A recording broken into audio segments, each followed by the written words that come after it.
c'est J qui vous parle. Et ça fait 3 semaines qu'on ne s'est pas parlé, tout ça. Que voulez-vous? Il me fallait une petite psychothérapie. Et comme il n'y avait personne d'autre dans le coin, j'ai dû m'improviser psychiatre. Et après être passé sur le divan avec moi-même, pour une petite dizaine de séances, j'ai la joie de me déclarer moi-même guéri.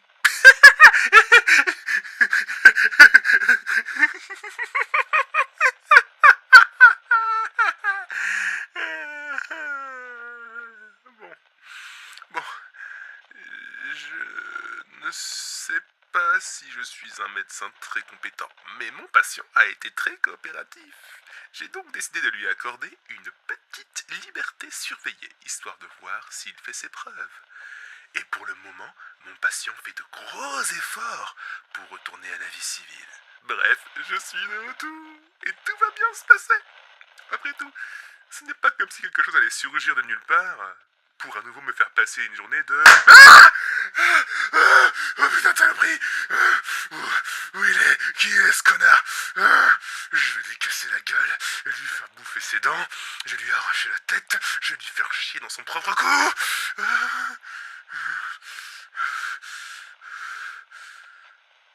Bon, un truc s'est cogné contre ma vitre. C'est pas le truc le plus bizarre qu'il soit arrivé ces dernières semaines. Calmons-nous. Où en étais-je? Ah oui, je suis guéri. Et tout va bien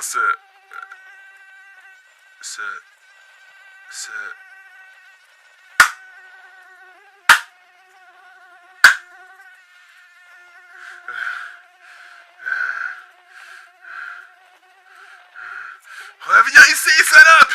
Reviens ici, tu ne me suceras point, tu m'entends? Tu ne me suceras pas! Tu t'attendais à quoi? À ce que je sois un putain de garçon facile? Va bien piquer ta génitrice dans le cul! Où t'es? Où t'es? Bon, elle va revenir. Et je l'attendrai. Et si elle ne revient pas, je la chercherai, je la trouverai, et je la tuerai. Qui est le connard qui a dit bonne chance? On se calme, on se calme, on se calme, on se calme, on se calme, on se calme. J'étais là pour me faire chier avec vous à la base. Pour me faire chier. Dans la joie et la bonne humeur. Dans le merveilleux, doux et délicieux ennui sucré et coloré. Dans la douce et merveilleuse flemme. Dans le parfait. Dans le succulent désœuvrement. Dans la débauche absolue et sans faille du non-sens de la vie.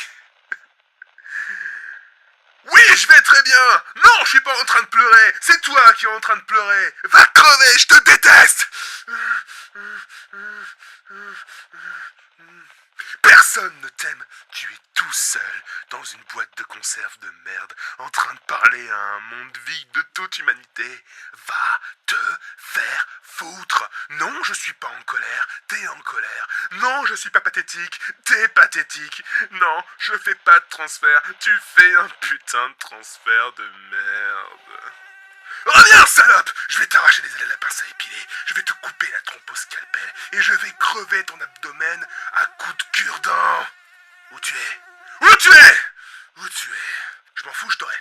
Où j'en étais? Ah oui, je suis guéri, tout va bien. Plus aucune envie de destruction, ni d'autodestruction.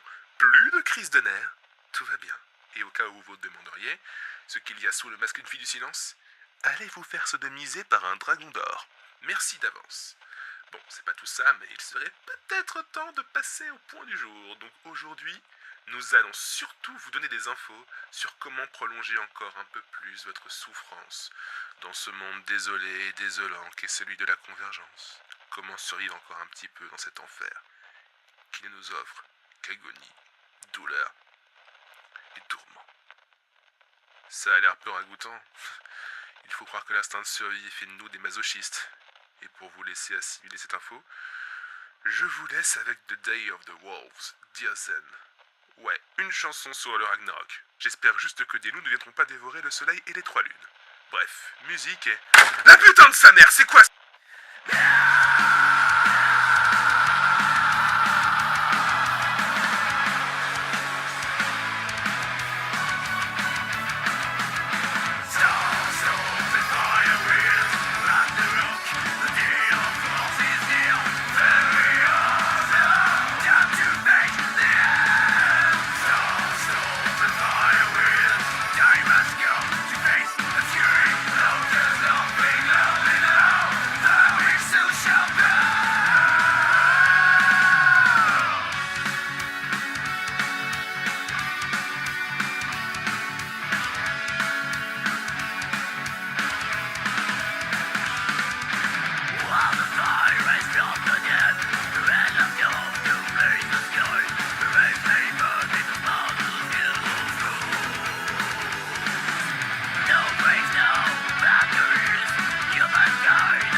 toi, je sais pas qui t'es, mais tu me fais déjà chier. Alors toi, je ne sais pas qui t'es, mais tu me fais déjà chier. T'es sérieux là? T'es sérieux là? Tu veux vraiment jouer à ça? Très bien. Tu veux vraiment jouer à ça? Très bien. Raté. Ah, trop lent. T'es vraiment en train de te toucher les couilles devant moi? C'est quoi ton problème humain? Tu me fais un complexe parce que mes petites couilles sont plus grosses que ta cervelle? Oh, ça mériterait presque un pot d'Antoine Daniel. Sinon tu veux quoi T'es quoi au juste? Je suis à Korrigan, gros tas de merde, du peuple des gnomes, et j'en ai marre de tout le temps t'entendre geindre. M'entendre quoi? Geindre! Moi je geins. Bah oui que tu geindres. J'ai beau tout envoyer dans la tronche, mais tu la fermes en plus. Attends, le tribunal, la fille du silence, tout ça. C'était toi? Oui, enfin non. Ma sœur est une grande mage parmi nous. Alors je lui ai demandé d'invoquer des créatures pour te faire taire. Les 2 premières n'ont pas marché, alors je lui en ai demandé une 3e, mais elle a refusé. Désolé, mais s'il a survécu à un tribunal à une fille du silence et qu'il mérite de survivre. Mais putain! Je m'en fous, tu mérites de survivre ou non, je veux juste que tu la fermes. Je suis si insupportable que ça? Non mais tu ne t'es pas entendu, et que j'ai faim par-ci, et que l'ancien mot me manque par-là, et que je parle dans ma radio de merde, et impossible de changer de station, parce que nous les gnomes on capte les stations radio quand on capterait du bruit normal et à des kilomètres. Et quand enfin, votre monde pourri tombe en lambeaux, il faut que la seule station de radio qui fonctionne encore ce soit pour nos pommes. Mais ferme ta putain de gueule! T'es juste le monde d'une espèce pourri gâtée qui n'a jamais été mise face à la réalité des choses. Et c'est quoi la réalité des choses?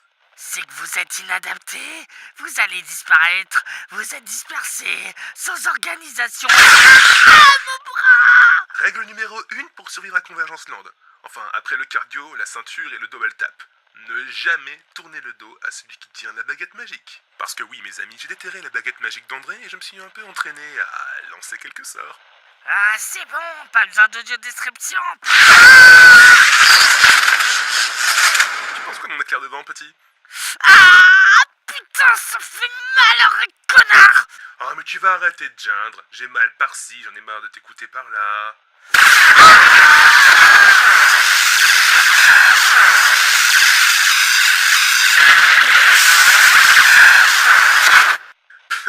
T'es juste le membre d'une espèce pas capable d'encaisser une vérité toute simple.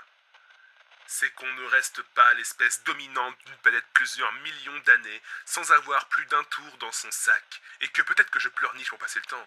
Mais moi au moins je ne viens pas chez toi pour hurler combien je suis supérieur. J'ai une radio pour le faire à ma place. Tu vois la différence, le nain? Je suis pas un nain, je suis un... T'es un nain si j'ai décidé que t'es un nain. T'es un petit poney si j'ai décidé que t'es un petit poney. Et t'es un tas de merde si j'ai décidé que t'es un tas de merde. Je me suis bien fait comprendre, le nain? Oui, oui.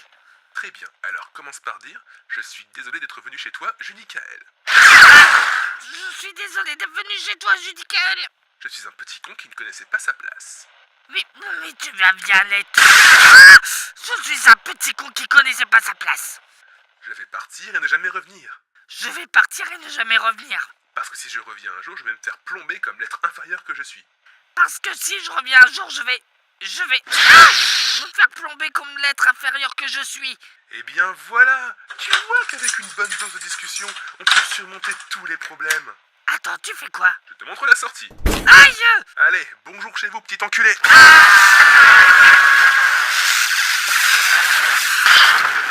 Putain, ça défoule.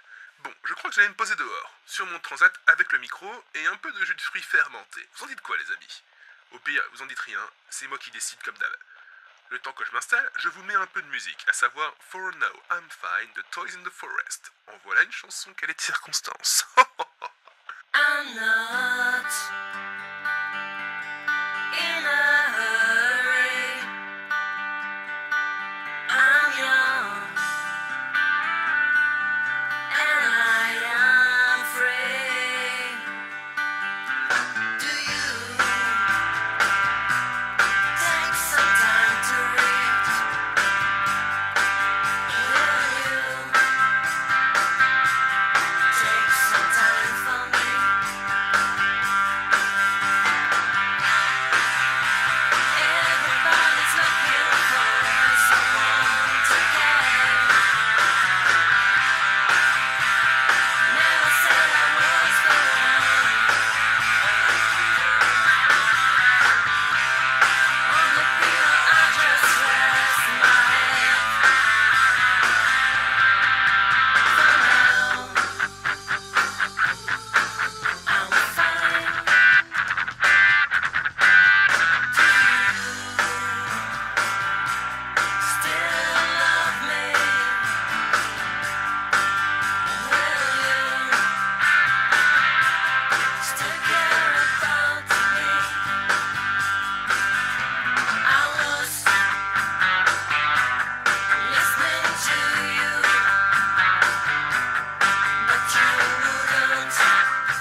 que je suis d'accord. Pour le moment, tout va bien.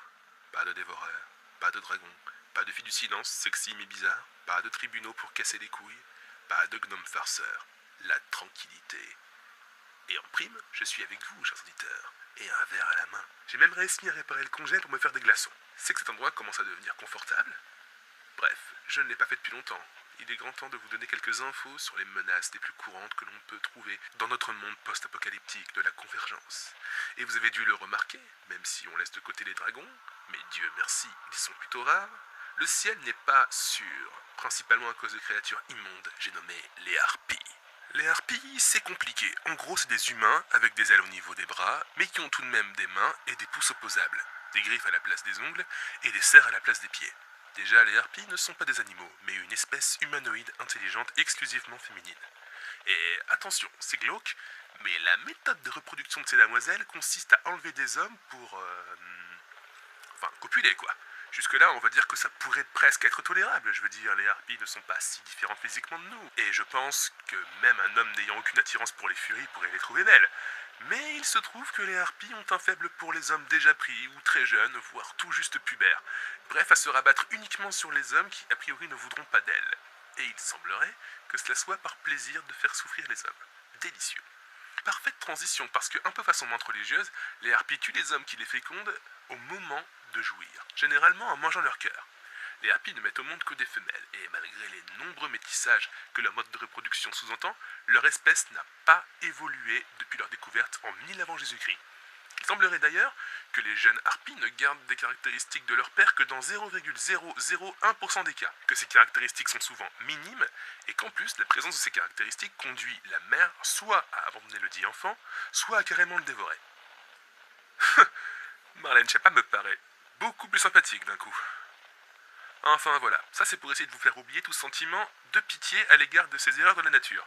Les harpies n'auront aucune pitié pour vous. Que vous soyez homme ou femme d'ailleurs, parce que oui, si vous croyez que les femmes sont à l'abri, non, les harpies kidnappent également très régulièrement des femmes lors de leurs attaques. Elles vivent plus longtemps que leurs homologues masculins, mais croyez-moi, ce n'est pas un sort enviable non plus. Déjà, les harpies kidnappent souvent des couples, et la femme de l'homme kidnappé doit souvent assister au viol et au meurtre de son mari, avant de devenir l'esclave du clan qui l'a capturé.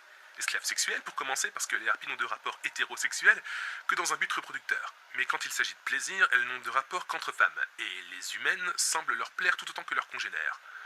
Mais esclaves au sens plus commun également, les harpies ont une société très complexe. Leurs clans sont organisés autour d'une reine, qui nomme 5 suivantes, qui elle-même nomme chacune 10 maîtresses, qui elle-même nomme chacune une chasseresse pour chaque groupe de 20 harpies assignées à la chasse que comporte le clan, et une gardienne pour chaque groupe de 10 esclaves que le clan a à sa disposition. C'est donc une société bâtie sur les privilèges accordés à chaque caste, d'où la présence d'esclaves. La reine peut avoir tout ce qu'elle veut. À l'honneur de choisir l'homme qui la fécondera en première, à toute la nourriture et les biens qu'elle veut, bref, la totale. Les suivantes, elles, sont celles qui font appliquer la loi dans le clan. Elles ont donc un pouvoir indéniable, mais elles sont aussi celles qui prélèvent l'impôt au nom de la reine. Les maîtresses, elles, sont, hormis la reine, et les suivantes, les seules harpies autorisées à utiliser la magie.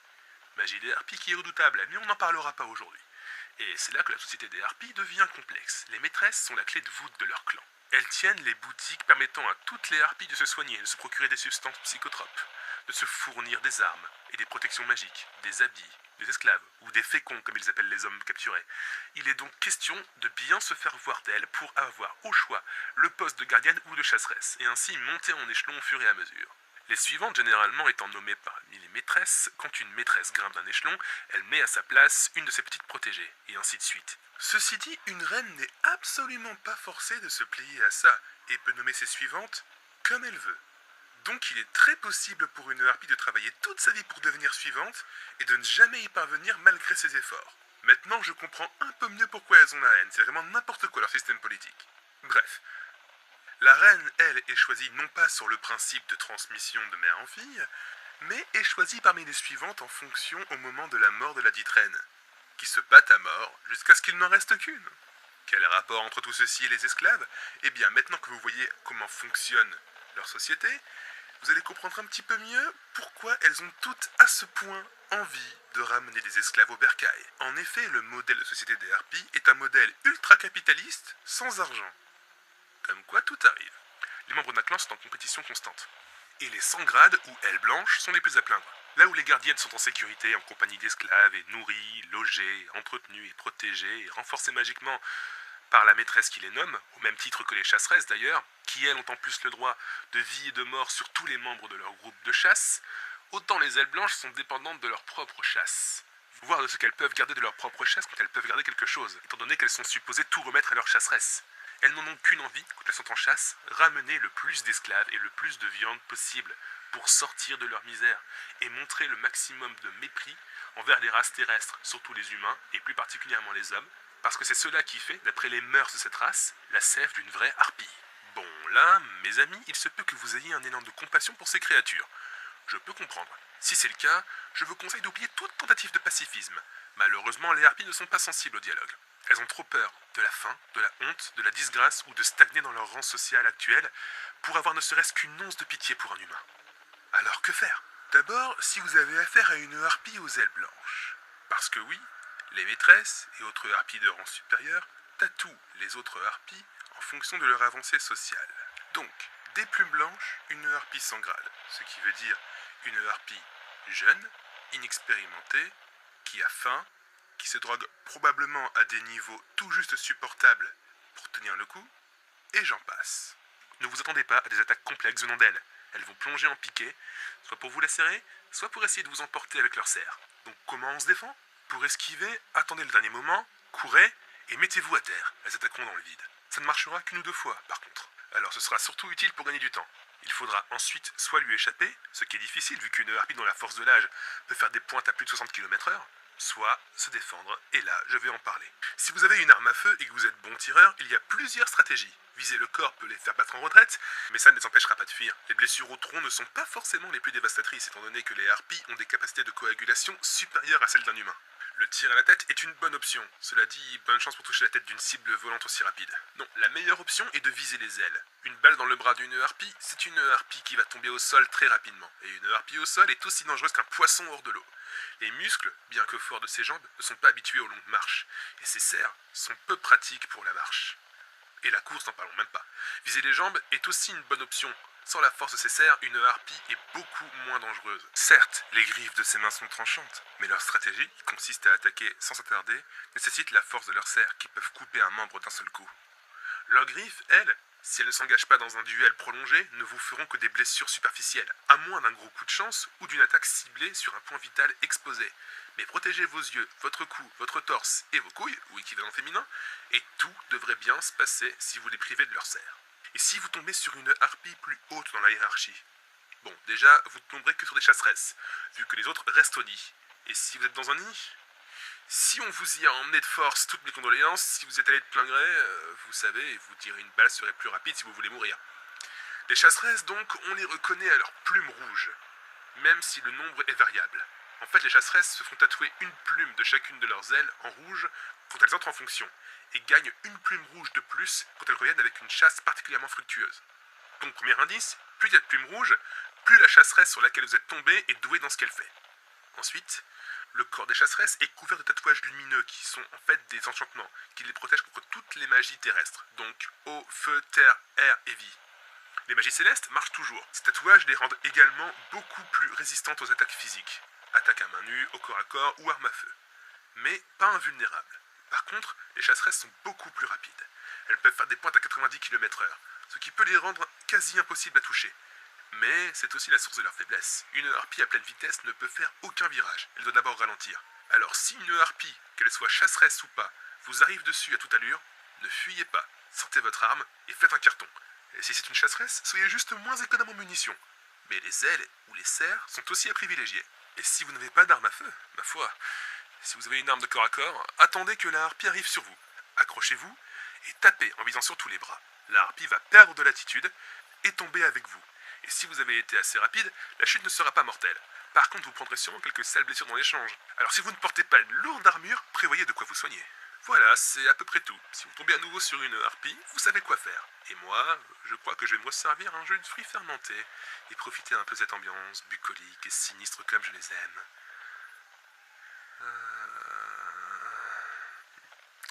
Je vous laisse avec une chanson que j'ai préparée rien que pour vous. Et vous souhaite la bonne soirée.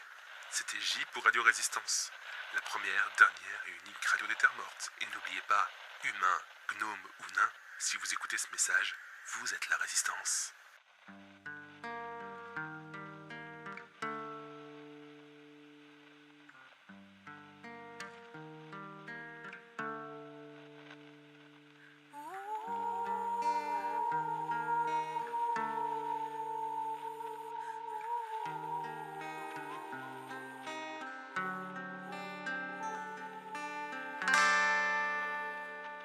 On les ignore, les jaloux, qui disent que tu habites trop loin. Ceux qui voudraient choisir pour nous, ceux qui ne comprennent jamais rien.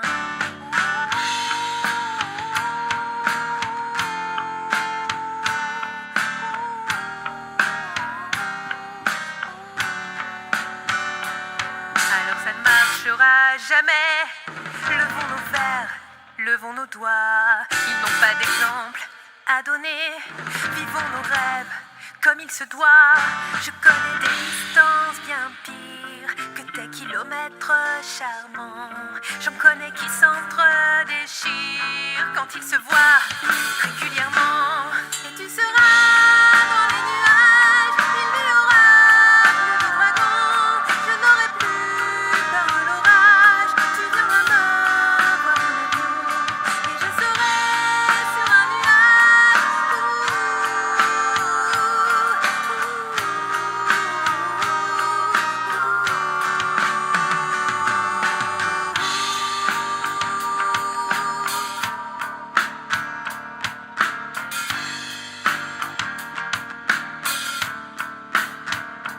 Le quotidien ne nous tue pas.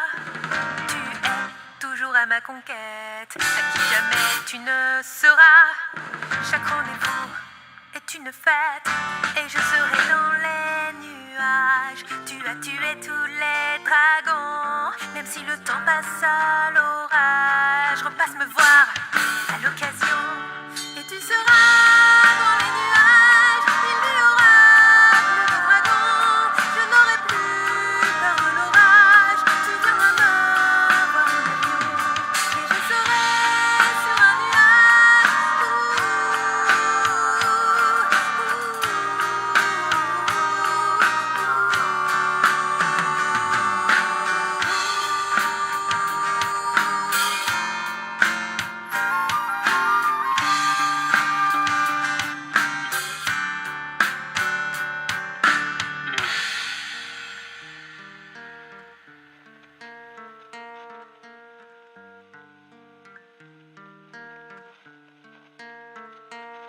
et je serai sur un nuage quand tu seras